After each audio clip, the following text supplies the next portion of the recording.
नमस्कार मंडळी, मी अक्षय आपल्या चॅनलमध्ये तुमचं पुन्हा एकदा खूप खूप स्वागत करत आहे। आजचा आपला व्हिडिओ नेहमीप्रमाणे तुम्हाला खूपच उपयोगी आहे। शेवटपर्यंत पहा, स्किप करू नका आणि तुमच्या मित्रमैत्रिणींना शेअर करायला विसरू नका। चला तर मग वेळ न घालवता सुरुवात करूया आपल्या व्हिडिओला। आपली सकाळची धावपळ असते, सकाळची डब्याची घाई असते, एकीकडे भाजी करतो, एकीकडे चपात्या करतो आणि आपल्याला पटकन हात धुवायला पण वेळ नसतो आणि मग त्यात कणिक मळायचे, हात चिकट होणार, मग ते पुन्हा धुवायला लागणार।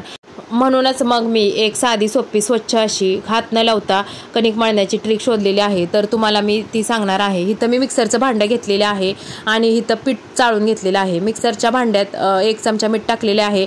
जेवढे आपल्याला कणिक मळायचे आहे त्याच्यानुसार आपल्याला चवीनुसार मीठ टाकायचं आहे। तुम्ही जेवढं टाकता तेवढं, आणि थोडंसं पीठ टाकायचं आहे। इथं माझ्याकडून जास्त झालेलं आहे, तुम्ही थोडंसं पीठ टाकायचं आहे आणि त्याच्यात थोडं पाणी ओतत जायचं आहे। इथं बघा मी थोडंसं पाणी ओतलेलं आहे आणि एकदा फिरवून घेतलेलं आहे। त्याच्यानंतर आणखी एकदा थोडंसं पाणी ओतलेलं आहे आणि मग फिरवून घेतलेलं आहे। तर मी माझ्याकडून कणिक जास्त झालेली होती, तर त्याच्यातली थोडीशी कणिक काढून ठेवलेली होती ताटात, ते बघू शकता तुम्ही। आता इथे एक गोळा झालेला आहे तयार, आपल्याला 2 वेळा फिरवून घेतलेलं होतं, त्यातच गोळा तयार झालेला आहे, तुम्ही बघू शकता।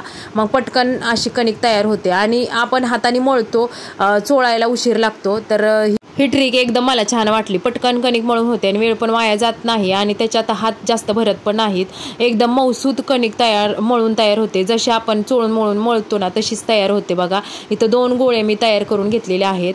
इथं माझी स्वयंपाकाची तयारी चाललेली होती, त्याच्यामुळे मी कणिक मळून घेतलेली आहे। इथं थोडासा तेलाचा हात घेतलेला आहे आणि तेलाचा हात घेऊन मग ती चोळून मळून घ्यायची आहे। मी कणिक चोळून घेत आहे, त्याच्यावरूनच तुम्हाला कळत असेल की आपली कणिक कशी मळून झालेली आहे। एकदम मऊ होते कणिक, आपल्याला जास्त वेळ चोळायला लागतो, तो वेळ आपला वाचतो ह्याच्यातून। आता तुम्ही बघू शकता इथं मी कणकेचा गोळा करून ठेवत आहे आणि छोटे छोटे गोळे करून ठेवत आहे। आपल्याला चपाती लाटून घ्यायची आहे। कणिक चांगली मळली गेल्यामुळे चिकटपणा त्याच्यात अजिबात, म्हणजे चिकट अजिबात हाताला लागत नाही आणि चपात्या पण एकदम छान होतात। लाटण्याला आणि पोळपाटाला अजिबात चपात्या कणिक चिटकत नाही, एकदम छान मळून झालेली आहे। इथं मी चपात्या लाटायला गोळे तयार करून घेतलेले आहे। आता इथं बघू शकता मी इथं एक तुम्हाला चपाती लाटून दाखवत आहे। अजिबात पोळपाटाला पण चिकटत नाही, लाटण्याला पण चिकटत नाही आणि लाटायला पण एकदम अलगद व्यवस्थित लाटली जाते, पुढे सरकली, एकदम मऊसूत, लाटायला पण बरं वाटत आहे। अगदी हाताने कणिक मळली अशीच वाटत आहे। आता इथं माझी चपाती भाजतानाचा व्हिडिओ काय झालेला आहे, मोबाईल स्विच ऑफ झाला, त्याच्यामुळे मला तो करता आला नाही। ही ट्रिक सकाळच्या धावपळीच्या वेळेत खूप उपयोगी आहे। तुम्हाला थोडा जरी हा व्हिडिओ आवडला असेल तर कमेंट करून सांगा आणि तुमच्या मित्रपरिवारात शेअर करायला विसरू नका।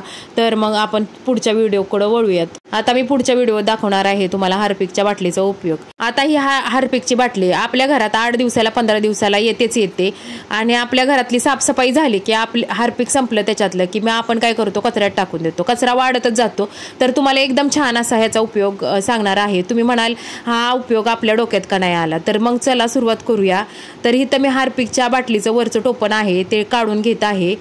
तुम्ही ह्या बाटलीला रंग पण देऊ शकता। इथं मी टोपण काढून घेतलेलं आहे त्याचं, आणि वरचं बघा मी स्टिकर काढून टाकलेलं आहे।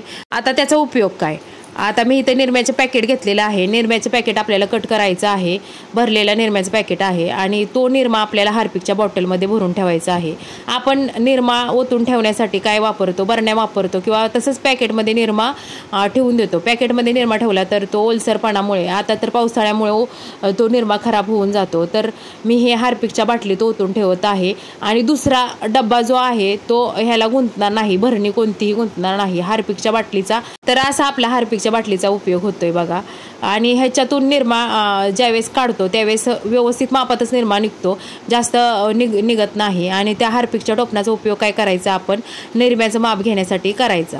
आता इथं मी सगळा निरमा त्याच्यात ओतून घेणार आहे, जेवढा बसतोय तेवढा बसवणार आहे निरमा। माझ्याकडे ही मीडियम साईजची बॉटल होती, तर त्याच्यातच मी निरमा टाकलेला आहे। तर तुमच्याकडे मोठी बॉटल असेल तर विषयच नाही, त्याच्यात तुम्ही निरमा ओतून ठेवू शकता।